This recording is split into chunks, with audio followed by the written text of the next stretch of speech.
Terima kasih sudah bergabung dan boleh join pada pagi hari ini. Ini adalah hari yang terakhir kita kursus ya, membedah satu buku, dan puji Tuhannya kita sudah ada di penghujung begitu. Nah, untuk kuis-kuisnya bisa kalian kerjakan dan batas waktunya sampai tanggal 5 ya. Saya mengingatkan kembali untuk kuis-kuisnya dikerjakan sampai tanggal 5 ya, batas waktunya, dan final testnya juga sampai tanggal 5. Nanti saya akan kirimkan link kuis dan link final test untuk yang hari ini. Kalau yang untuk hari-hari kemarin saya sudah kirimkan ya, bisa dicek di grup WA. Kemudian untuk yang anak SLH nanti akan saya sediakan sertifikat bahasa Inggris. Ini khusus untuk anak SLH saja.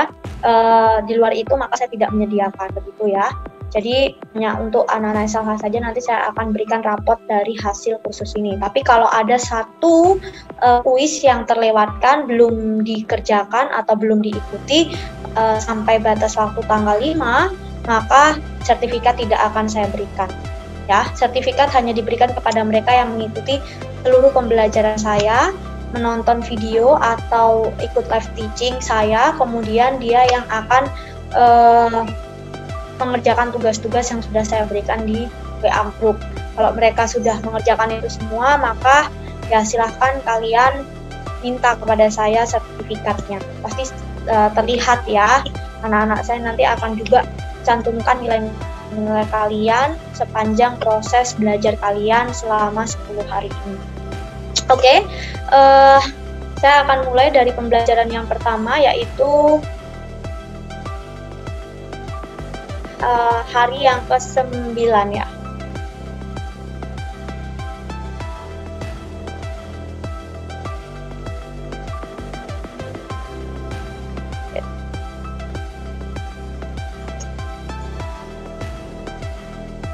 Sorry.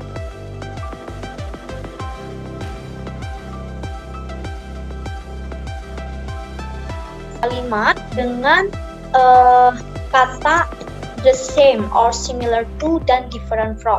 Nah, 3 kata ini itu berbeda.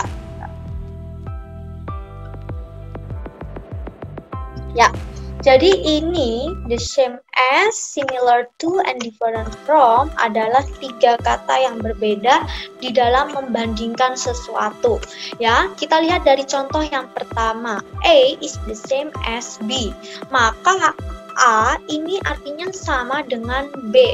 Kalau kita memberikan kalimat atau membuat kalimat perbandingan 2 benda yang sama, maka saya menggunakan A, kemudian diikuti B atau to be is MR, lalu diikuti the same as, baru B, benda yang kedua atau objek.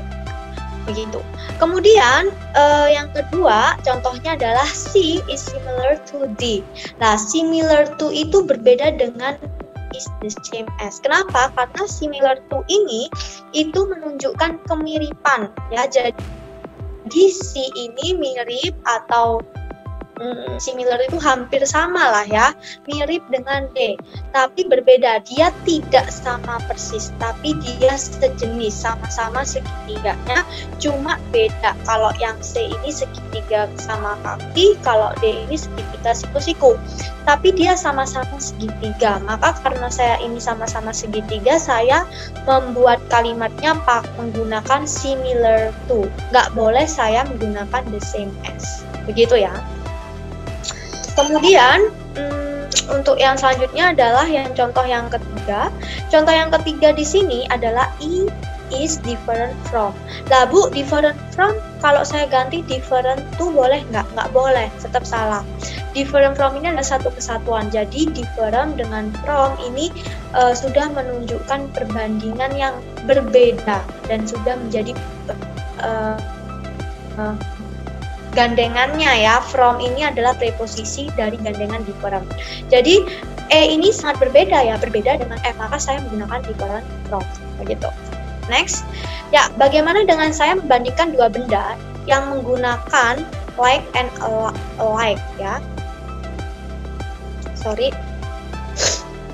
Oke.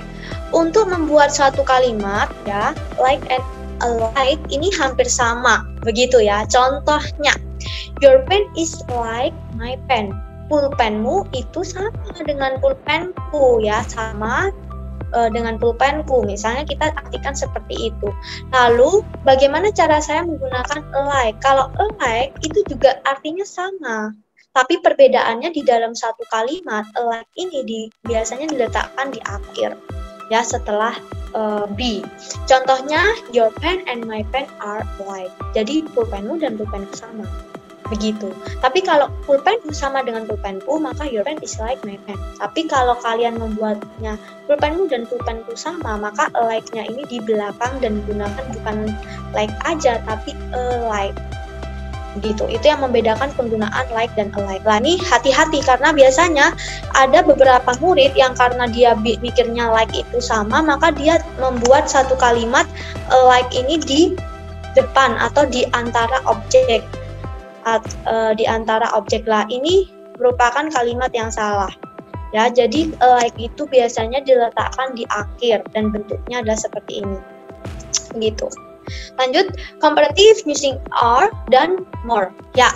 Kalau ini sangat gampang sekali karena saya yakin teman-teman anak-anak sekalian sudah pernah belajar ini ya. Contohnya di sini adalah health is more important than money.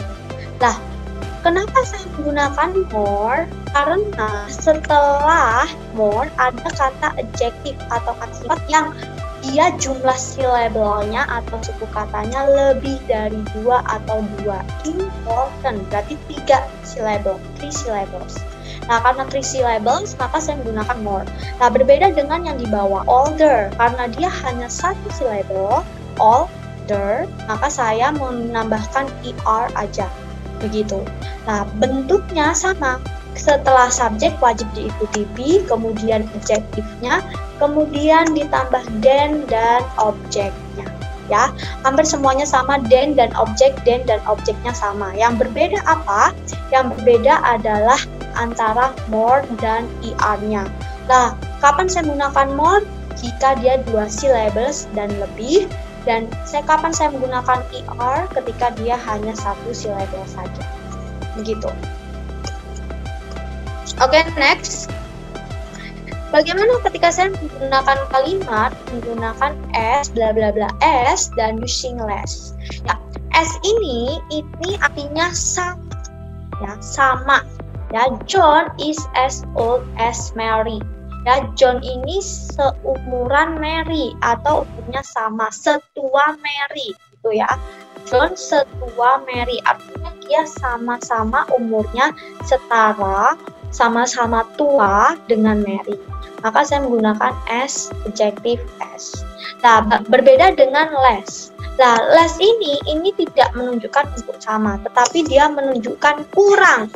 Ya, kalau dia menunjukkan kurang, maka diletakkan sebelum adjective. Bu, adjektifnya boleh 1 syllable, 2 syllables, 3 syllables, terserah. Ya, yang penting less ini diletakkan sebelum expensive. Ya, jadi dia menunjukkan bahwa buku ini kurang mahal daripada buku itu. Nah, maka saya menggunakan less, begitu. Oke, lanjut. Bagaimana cara saya membuat kalimat dengan menggunakan but? Ya, it is cheap, but dash are expensive. Nah, but ini merupakan konektif kata hubung ya. Bukan kata dia seperti kata hubung, tapi dia menunjukkan 2 klausa yang berlawanan begitu. Nah, 2 klausa yang berlawanan ini it is cheap, maka ini murah, tetapi itu mahal, maka saya menggunakan kata but. Ketika saya membuat suatu klausa yang bertentangan, maka saya menggunakan kata but. Sama juga dengan yang contoh di bawah, the weather is cold but my home is warm. Nah, maka karena ada 2 klausa yang bertentangan, maka saya menggunakan but. Ya, jangan membuat klausa yang tidak bertentangan tetapi menggunakan but, ya, itu kurang tepat. Oke, lanjut. Using verb after but. Nah, setelah but biasanya kita menggunakan verb atau kata kerja. Apakah boleh? Boleh. Tetapi bagaimana cara saya membuat kalimatnya? Kita lihat contohnya. Di sini ada I was in class but she wasn't. Ya, saya di dalam kelas, tetapi dia tidak. Nah, ketika she wasn't ini merupakan verb. Ya, ini merupakan menunjukkan kondisinya si ini. Ya, contoh lagi, Sam doesn't study. Sam itu nggak belajar, tetapi Sue iya gitu. Sue belajar maksudnya. Nah, di sini Bu, boleh nggak setelah Sue does? Bolehkah seperti ini? Boleh. Ya, karena kita menggunakan bab.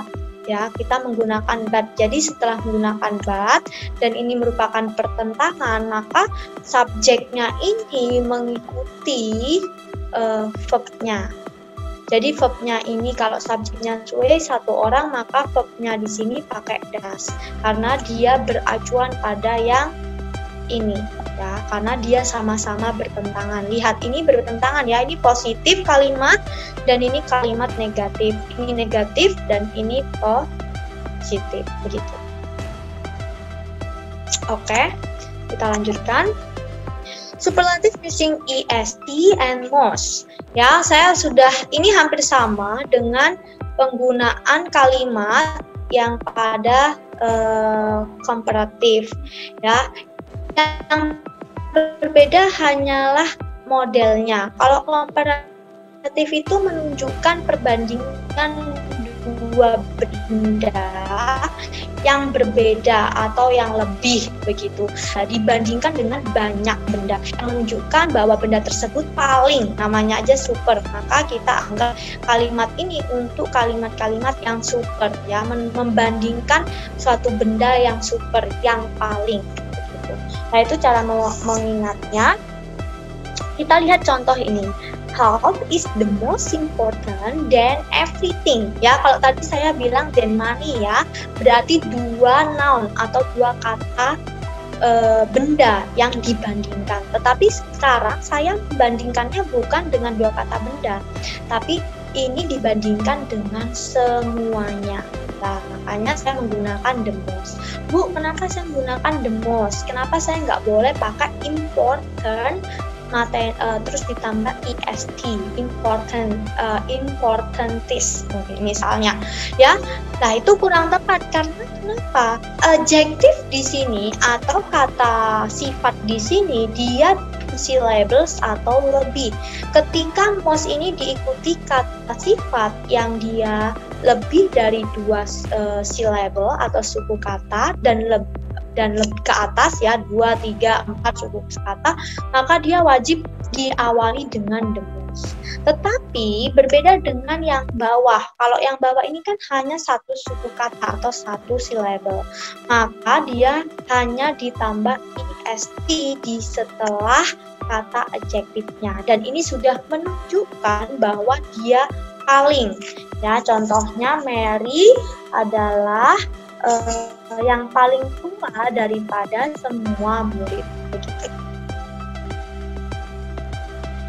Ya, lanjut, using one of superlative plural noun. Ya, using one of superlative plural noun.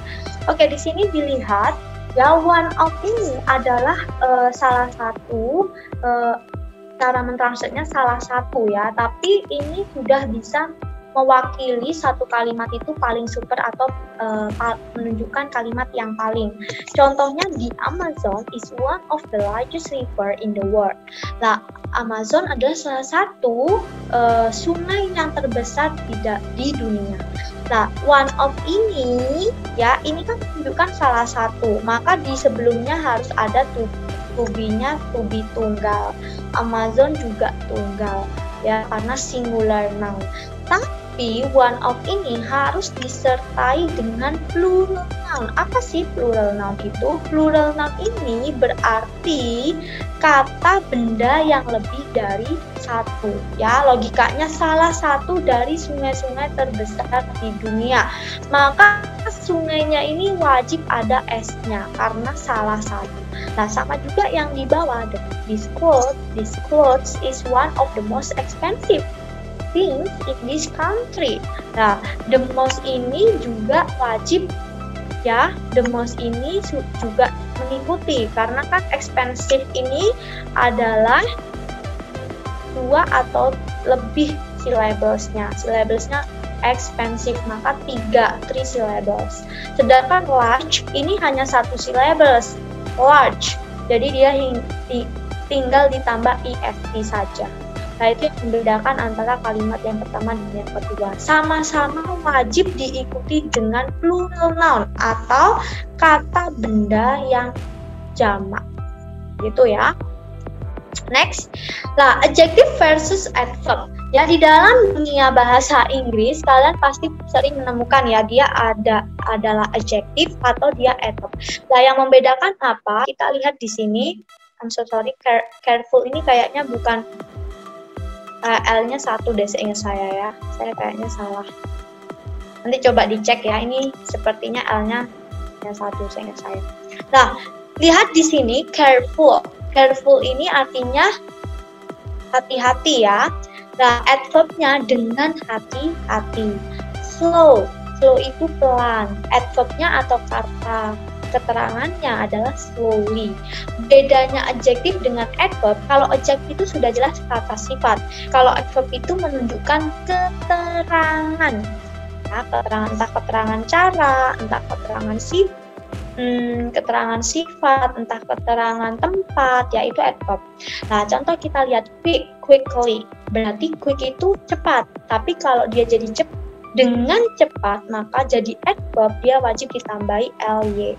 Nah, berbeda dengan fast, hard, and early. Dia sama-sama, adjektifnya fast, hard, early. Tapi dan late ya. Ini 4 kata word ini biasanya kita salah ya. Biasanya kita dengan cepat, maka kita tambah fastnya itu ditambah dengan biasanya kita tambah dengan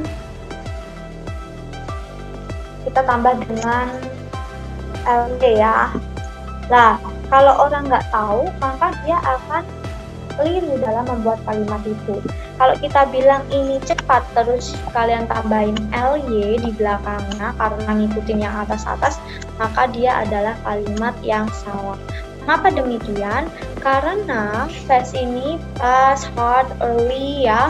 Fast, hard, early ini atau late ini adalah kata-kata yang adjektif dan adverbnya bentuk wordnya itu sama begitu. Jadi tidak perlu ditambah ly. Lah, berbeda dengan irregular adjective and adverb. Contohnya good. Good itu baik. Tapi kalau kita jadikan dengan baik atau kondisinya baik, ya kita harusnya menggunakan well, bukan good lagi. Begitu ya. Jadi well ini menunjukkan adverbnya yang berarti baik, good itu menunjukkan adjektifnya yang berarti baik juga. Gitu. Ya, jadi berbeda. Ini adalah adjektif versus adverb dan kita harus sering-sering menambah kosakata di bidang ini supaya kita tidak keliru ketika kita menyelesaikan tugas-tugas atau membuat satu kalimat. Lanjut, making comparison with adverb. Bagaimana ketika saya membuat satu perbandingan tetapi yang dibandingkan itu adalah adverb atau keterangan, maka apa yang saya lakukan? Yang saya lakukan tetap sama ya. Kalau fluently berarti saya bacanya fluently berarti hampir 2 suku kata ya, 2 syllable sampai lebih lah. Better ini adalah good. Better itu dengan baik juga ya. Jadi good, better, best.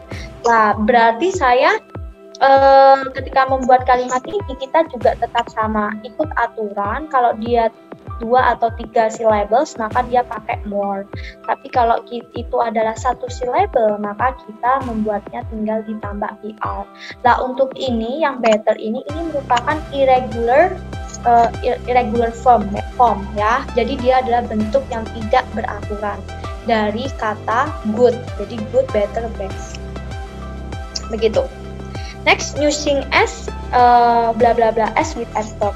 Nah, sama juga dengan tadi ya. Kalau dia using as ya, kalau dia as bla bla bla as, maka dia sama-sama pasnya ini pasnya ini dia di antara s dan s ya, dia menunjukkan ya, ini dia menunjukkan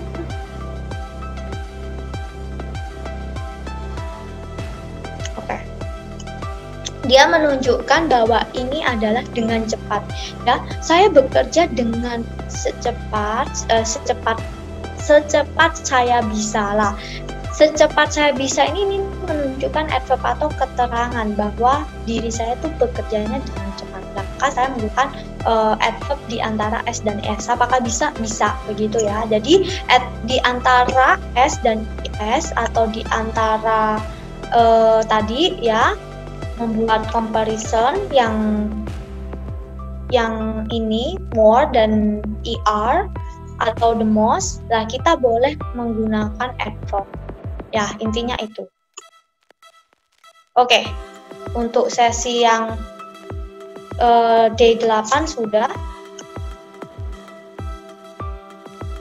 Ya, nanti kalau kalian ada yang bingung boleh tanya ya di akhir. Saya akan lanjut ke sesi ke-10.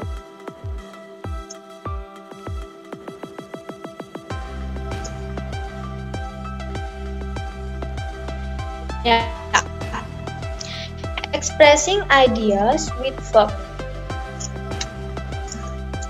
Bu, ketika saya membuat satu kalimat, pasti kita sering sekali membuat kalimat-kalimat yang itu menunjukkan ide-ide kita atau kata kerja yang itu secara spontan kita katakan ya untuk kehidupan kita sehari-hari. Nah, bagaimana cara saya membuat kalimatnya? Ya, kita akan pelajari di sini.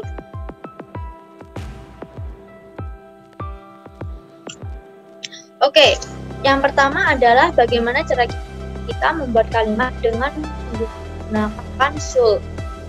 Nah, sepertinya ini kayaknya ada kendala ya dengan sinyal. Jadi dia agak lambat. Nah, bagaimana cara saya membuat kalimat dengan should? Apakah screen saya sudah berubah? Belum ya? Oke, ya udah. Nah, using should, kalau kita membuat satu kalimat dengan should, maka setelah should kita harus diikuti dengan not. Ya, semua ya kalau kita membuat satu kalimat yang menggunakan should, itu berarti kita harus diikuti dengan verb one. Itu untuk not sih verb one ya. Otak sama mulut saya udah berbeda ya. Nah, verb one. Nah, verb one ini berarti kata kerja bentuk yang pertama. Nah, saya mau kasih tahu semua kata kerja yang setelah should harus pakai verb one. Nggak boleh pakai verb in atau verb in, verb ed atau verb past untuk past participle ya. Nggak boleh, wajib pakai verb one. Sorry, ini ada yang tertinggal, ini harusnya ada verb one terus plus verb. Nah, contohnya di sini adalah I should go now. Ya, saya seharusnya pergi sekarang. I should not go now. Lah, should not ini bisa di construction ya. Saya udah pernah ajarkan di sesi pertama.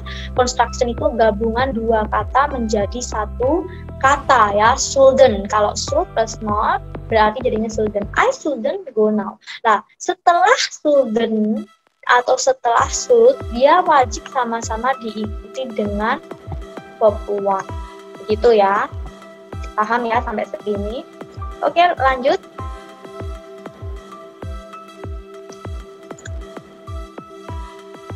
Oke, sekarang kita belajar tentang bagaimana menggunakan let's.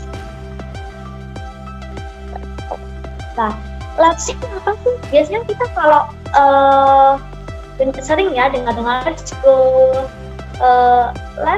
to party, misalnya gitu ya. Kita sering banget ngomong pakai let's. Lah, emang let's itu apa sih? Let's itu adalah kepanjangan dari let us. Nah, let us itu ya bisa juga dikatakan biarkan kami pergi sekarang ya. Kalau di dalam ditranslatekan atau yuk kita pergi sekarang gitu ya. Jadi let's go now ini berarti let's ini adalah gabungan dari let dan us. Nah, cara menggunakannya seperti apa? Setelah let's wajib semuanya menggunakan verb one. Ya, jadi setelah let's itu nggak boleh menggunakan verb lain. Jadi wajib menggunakan verb lain. Ya, begitu. Itu bagaimana cara saya menggunakan let's. Misalnya lagi, let's fried rice. Misalnya, ayo masak nasi goreng ya. Nah, maka saya menggunakan apa? Setelah let's wajib pakai verb one. Cook-nya pakai verb one. Nggak boleh cooking atau cook yang verb to ya, begitu. Lanjut. Sekarang kita belajar bagaimana cara saya membuat kalimat dengan have to dan has to. Ya. Kalau kita lihat has ketemu to, ini artinya bukan lagi mempunyai atau bukan sebagai auxiliary atau sebagai apa ya? Have itu artinya mempunyai auxiliary atau participle ya. Have di sini kalau sudah ketemu to atau has ketemu to, ini artinya harus. Ya, saya nggak bisa karena saya nggak pakai ThinkPad ya, pentab. Nah, jadi ini artinya adalah harus. Bagaimana cara saya membuat kalimatnya? Setelah kata harus, maka itu wajib semuanya diikuti dengan verb one. Cara saya mentranslate ini, maka saya mentranslate-nya sebagai kata harus. I have to read this book. Saya harus baca buku ini. She has to study art. Ya, dia harus belajar dengan sungguh-sungguh. Maka ketika saya membuat kalimat ini, saya harus memperhatikan has to itu artinya apa. Kalau have to bukan lagi mempunyai. Jadi setelah to wajib diikuti dengan verb one, bukan noun. Ya, hati-hati ya. Ini bukan sebagai verb atau kata kerja, tetapi dia sebagai kata harus ya, yang lebih enaknya sebagai modal ya. Lanjut, using must. Dia sama dengan has to dan have to, artinya juga harus. Ya, bedanya kalau tadi pakai have to dan has to, sama-sama juga dia diikuti dengan verb one. Ya, tidak boleh tidak diikuti dengan verb one. Begitu ya.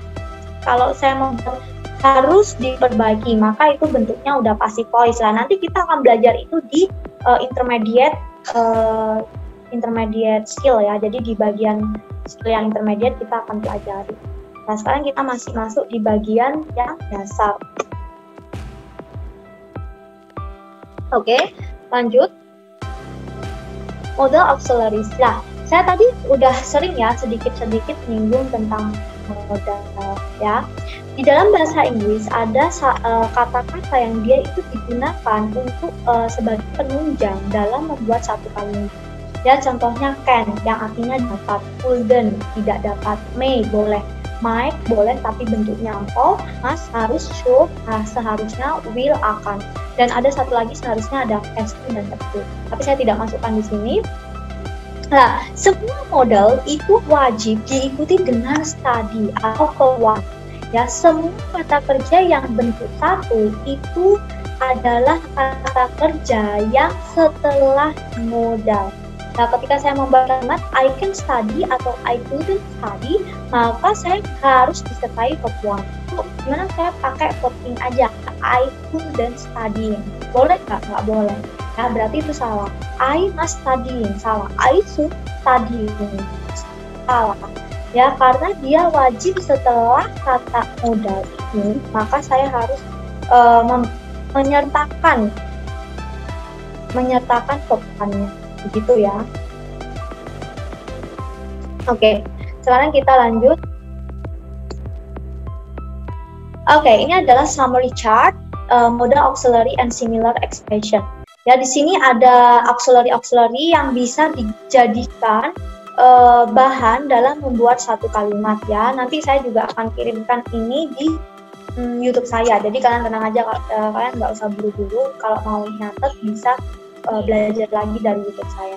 Nah, di sini ada auxiliary-nya, ada can, could, may, might, must, could, will, would, be able to, be going to, has and have, or have to dan had to.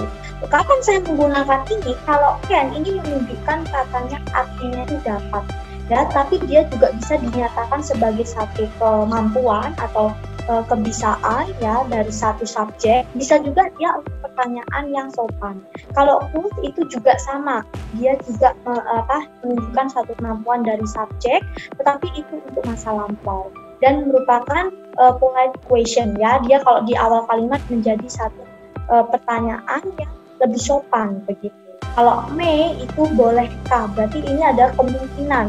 Bisa juga digunakan sebagai polite question. Kemudian might itu juga kemungkinan, must itu kebutuhan, ya should itu seharusnya ya kayak semacam satu nasihat ya. Jadi kata-kata ini biasanya kita gunakan untuk memberikan advice, ya, satu nasihat kepada orang lain. Kalau will ini berarti menunjukkan sesuatu yang akan terjadi di masa depan. Would itu juga bisa digunakan untuk collaboration. Nah, kemudian be able to itu kemampuan dari suatu subjek, ya, sama dengan can. Be going to itu juga sama dengan will, artinya akan. Has dan have to itu adalah kebutuhan atau suatu keharusan gitu. Have to ya sama-sama keharusan, tetapi ini untuk masa yang sudah lampau. Kalau has to dan have to ini suatu keharusan di masa yang present atau sekarang. Gitu. Ini adalah summary chat-nya modal auxiliaries. Jadi ini biasanya digunakan di dalam kita membuat kalimat. Nah, semua ini itu wajib diikuti dengan verb 1. Lihat nih, sing verb 1, help verb 1, go verb 1, help, rain, ya, help, rain, kecuali ini have, ya, have, see, meet, ya, open, attend, meet, study, and study. Nah, semuanya pakai verb 1. Jadi, kalau kita membuat satu kalimat dengan menggunakan modal ini, maka kita wajib diikuti dengan verb 1. Nah, itu. Kemudian past continuous tense. Nah, kalau kita kemarin belajar di pertemuan berapa saya lupa tentang present continuous tense, maka pertemuan kali ini kita belajar past continuous tense. Ya. Continuous tense di sini, ini saya memberikan satu contoh. I was sitting in my class at 10 p.m. Ya, saya sedang duduk di dalam kelas saya itu jam 10. Nah, di dalam I was sitting in my class at 10 p.m. ini, maka saya menunjukkan keberadaan saya sedang melakukan sesuatu. Tetapi ini untuk masa yang sudah lampau. Ya, itu yang membedakan dengan present continuous tense. Ya, contohnya Bob was cooking fried rice yesterday morning. Bob sedang memasak nasi goreng, ya, kemarin pagi. Nah, maka saya menggunakan was cooking ini sama, artinya sedang, tetapi sedangnya ini pada masa yang lampau, begitu. Berbeda dengan present continuous. Kalau present continuous, I am sitting in my class, ya. Now, saya sedang duduk di dalam kelas sekarang. Lah, maka sedang sama-sama artinya sedang, tetapi yang membedakan adalah waktunya, ya. Kalau was sudah menunjukkan past, itu menunjukkan waktu yang sudah lampau, ya. Lanjut, using while for past tense. Ya, nanti while ini artinya ketika, ya. Ketika kita membuat satu kalimat, pasti kita membutuhkan kata ketika. Waktu kita membuat satu klausa dan ada penghubungnya, lalu kita membuat klausa lagi, begitu ya. Contohnya the phone rang while I was sleeping. Nah, while I was sleeping ini menunjukkan klausa. Bu, boleh nggak saya letakkan while I was sleeping di depan? Boleh. Kemudian diberi tanda koma dan the phone rang. Nah, ini menunjukkan satu kalimat yang sudah lampau tapi ini menggunakan while. Apakah saya boleh menggunakan while ketika masa yang sudah lampau? Boleh. Dan caranya seperti apa? Seperti ini. Nah, biasanya while itu disertai dengan continuous tense. Ya, continuous tense artinya apa? Dia disertai dengan yang ing, ya, karena dia menunjukkan kata ketika, begitu. Nanti kita akan membedakan dengan yang penggunaannya when. Oke, ini adalah yang menggunakan when, ya. While versus when. Nah, kalau kita tadi bicara tentang while ini klausanya akan disertai dengan present continuous, ya kan?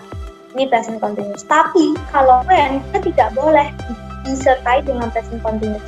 Dia wajib, ya, yang menyertai dia itu adalah past tense. Itu yang membedakan. Ya, kita lihat contohnya ini. The mouse appeared while I was studying.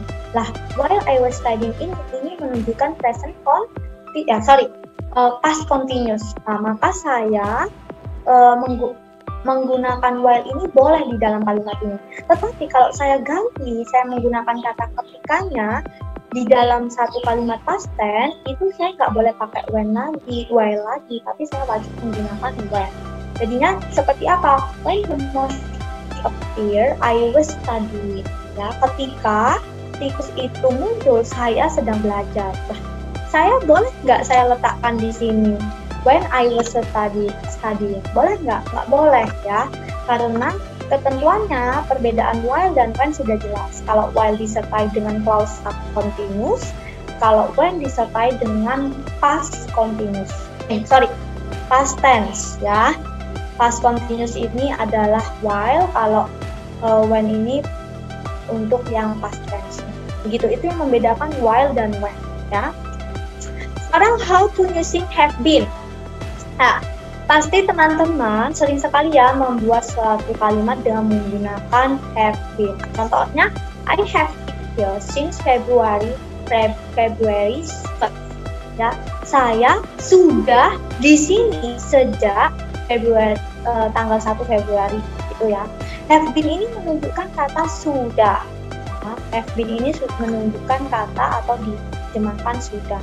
Nah, perbedaannya I have been here ini biasanya diikuti setelah be, itu diikuti dengan location, bisa juga diikuti dengan kata sifat. Lalu, kalau dia menunjukkan satu location, biasanya kita membuat satu kalimat yang menunjukkan adverb atau keterangan. Ya, keterangan, entah itu keterangan tempat maupun keterangan waktu.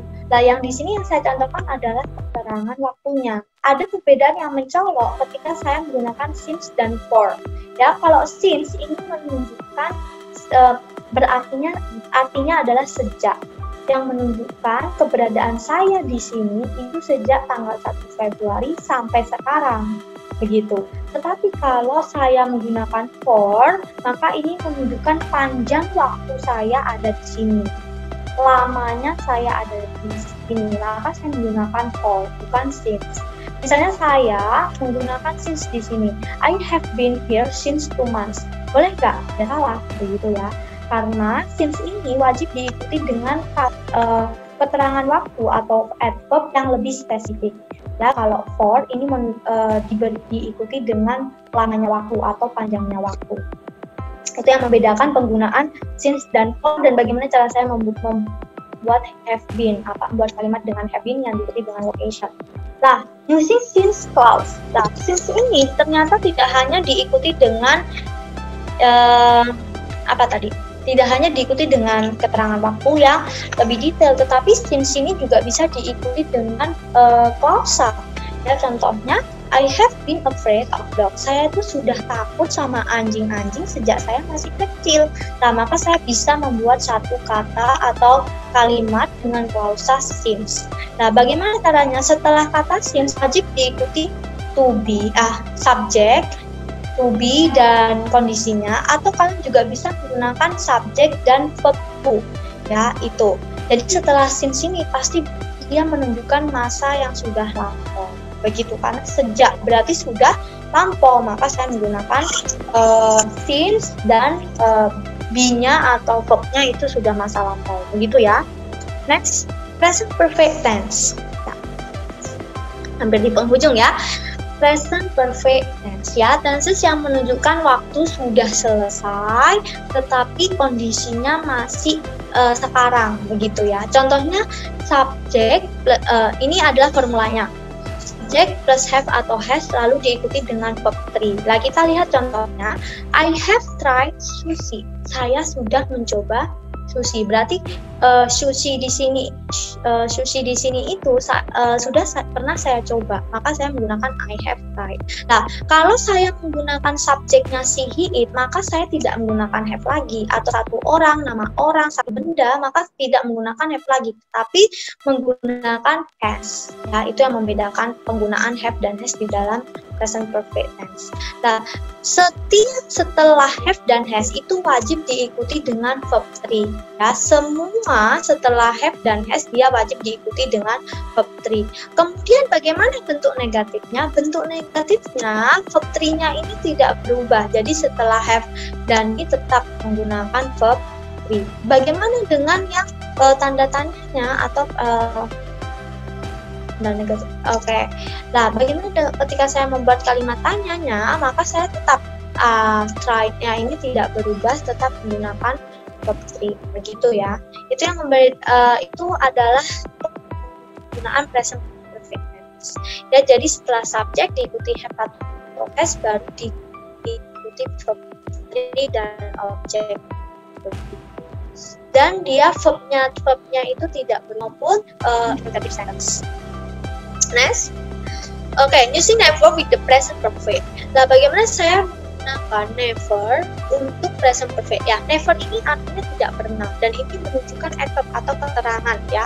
Karena dia menunjukkan adverb, maka saya meletakkannya sebelum verb dan sesudah have atau has. Ini khusus untuk never.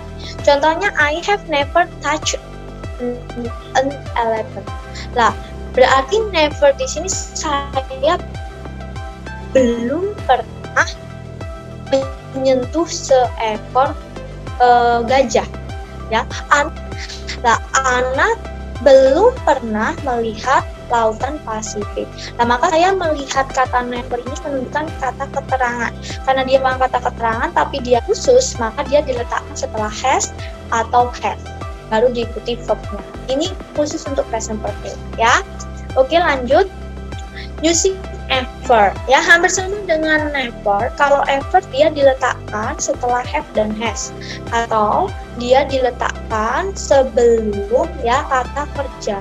Bu, bagaimana kalau ini menunjukkan location? Kalau location kan pasti kayak dim ya. I have ever been in Jakarta. Saya sudah pernah di Jakarta. Berarti pernahnya ini menunjukkan adverb dan dia harus diletakkan sebelum dimnya. Berbeda dengan yang ini, karena ini diikuti dengan verb one, jadi kelihatan she has ever lived in Surabaya.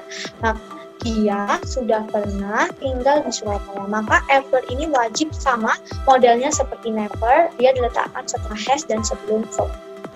Begitu ya cara membuat. Nah, kemudian bagaimana cara saya membuat satu kalimat tanya dengan menggunakan how long? Ya, berapa lama sih kamu tinggal di sini? Berapa lama sih kamu mengerjakan PR-mu? Nah, maka saya menggunakan how long. Kita lihat di sini, how long have you been in the city? Berarti berapa lama kamu sudah berada di kota ini? Nah, how long has Ali had stomach ache? Berapa lama Ali sudah sakit perut? Nah, maka di sini setelah Ali, you itu wajib diikuti dengan verb 3 semua. Ya, diikuti dengan verb 3 semua. Tetapi setelah how long, maka saya wajib mengikuti auxiliary. Auxiliary-nya have dan has. Ya, kapan saya menggunakan have? Apabila subjeknya ini Ayu Dewi dan lebih dari 2 orang atau 2 orang dan lebih. Ya, kalau misalnya kapan saya menggunakan has? Saya menggunakan has apabila subjeknya sedikit dan 1 orang atau 1 benda saja. Gitu, itu yang membedakan bagaimana cara saya membuat kalimat dengan how long. Ya, setelah how long wajib diikuti dengan auxiliary dan auxiliary-nya apa? Have dan has. Kemudian baru diikuti subjek dan baru diikuti verb 3. Ya, ini khusus untuk pertanyaan how long di dalam present perfect. Oke, sekian. Mungkin ada pertanyaan dari teman-teman, boleh dikirimkan di grup chat. Saya tunggu. Kalau teman-teman ada pertanyaan, boleh dikirimkan di grup chat.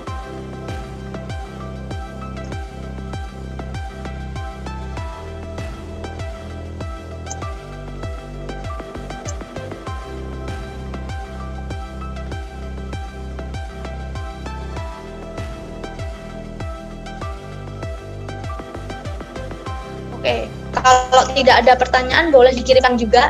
Sudah jelas, silahkan diberikan komentar di grup chat.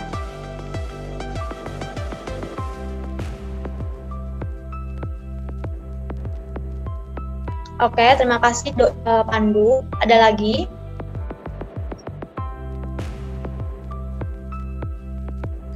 Oke, saya kira oke. Oke. Masuk ke comparison ya. Bentar.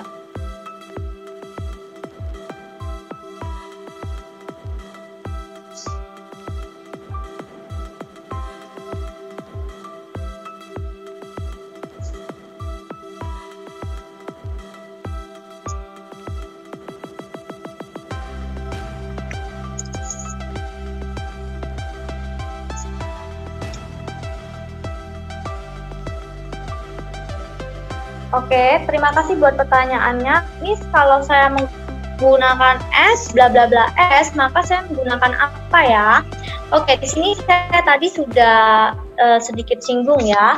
Kalau S dan S dia wajib diikuti dengan adjective. Semua untuk membandingkan suatu kata benda atau lebih, maka saya wajib menggunakan adjective ya.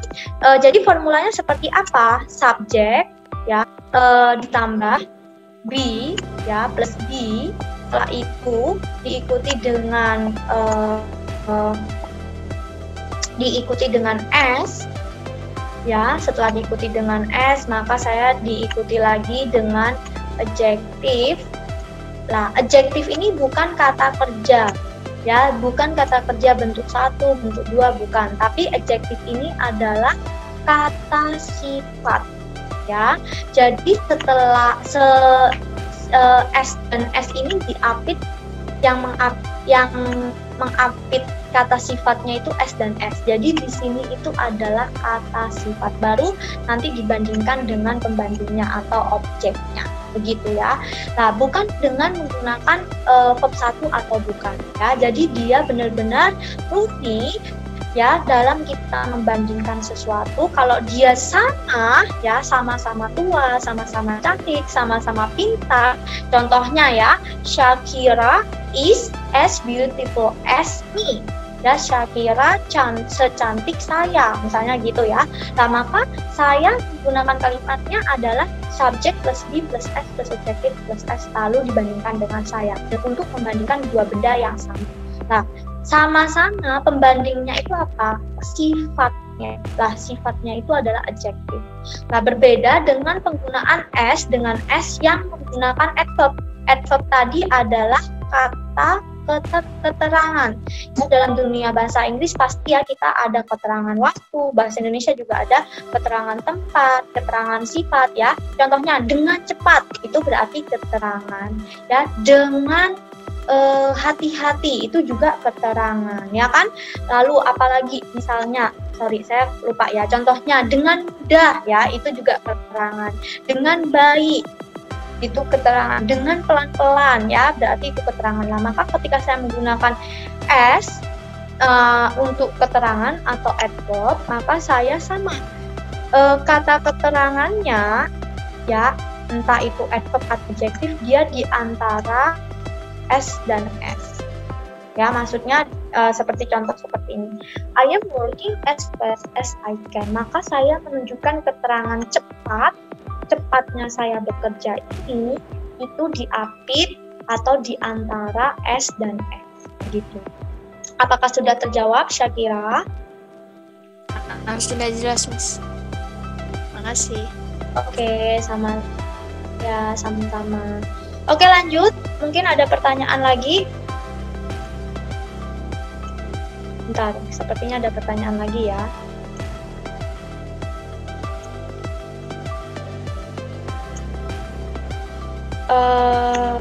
Tapi saya terkadang ragu, Miss, dalam penggunaan expression harus selalu pas, Miss, terus terima kasih, Miss. Oh, maksudnya gimana nih?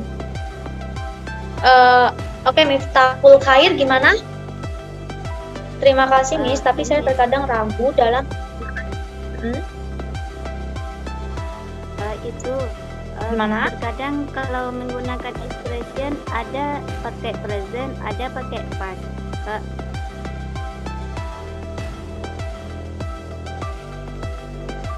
Oh, thank you, Miftahul. Jadi di dalam bahasa Inggris itu ada beberapa tenses ya.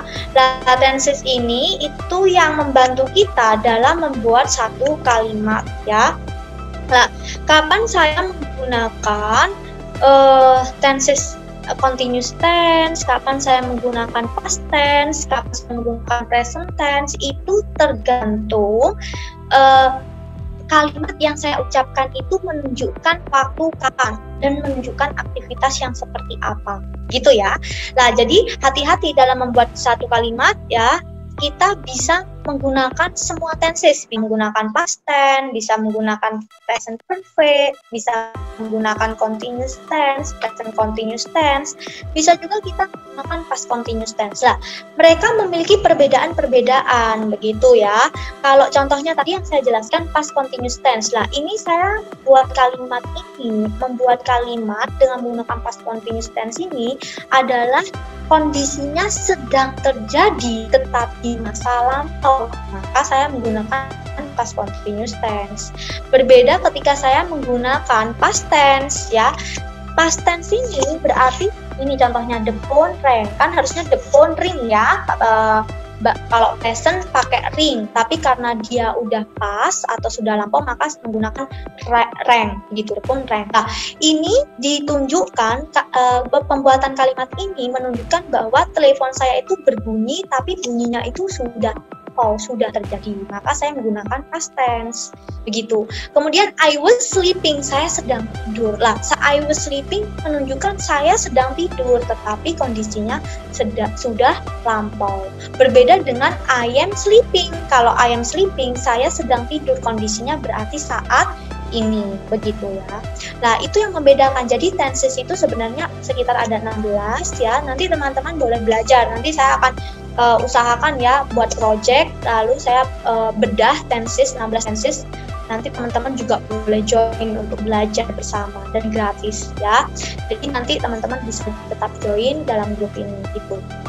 Nah, jadi berbeda. Setiap pembelajaran kita, setiap tenses yang kita gunakan itu berbeda-beda, tergantung aktivitas yang kita sedang soroti dan penggunaan waktunya. Begitu ya. Oke, sejauh ini sudah jelas Syakira, Takul. Makasih, Miss. Ya, Miss. Ya, sama. Nanti kalau Miftahul ragu untuk penggunaan tenses boleh cari-cari ya. Di situ banyak sekali. Nanti saya juga akan fasilitasi itu, tapi enggak. Iya. Oke. Ada lagi?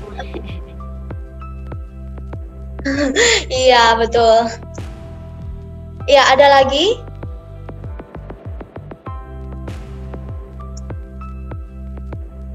Teman-teman yang lain gimana? Ada lagi? Ya, kalau memang sudah selesai, boleh dikomunikasikan di grup chat yang sudah jelas, sudah ya. Oke, thank you Grace, Era, Pandu. Oke, terima kasih semuanya. Ya, nanti saya akan kirimkan untuk yang kuis hari ini. Untuk yang grup satunya belum saya kirimkan ya, kuis untuk hari 7 dan 8 nanti saya akan kirimkan juga.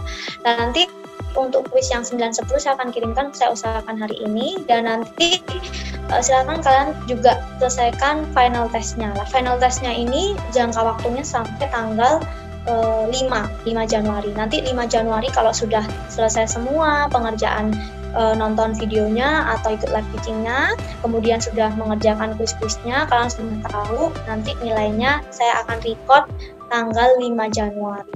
Ya, jadi teman-teman nggak perlu keburu-buru karena hari-hari ini sedang tahun baru ya, jadi banyak yang melakukan aktivitas lain begitu.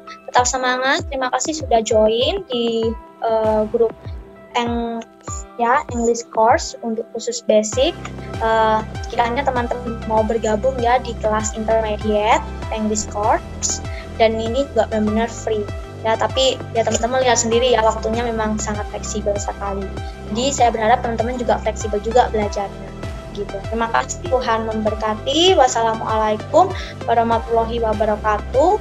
Boleh meninggalkan grup ya. Boleh meninggalkan live teachingnya, dan kalau di grup boleh tetap stay karena nanti kedepannya akan ada intermediate class dan advance gitu. Terima kasih semua.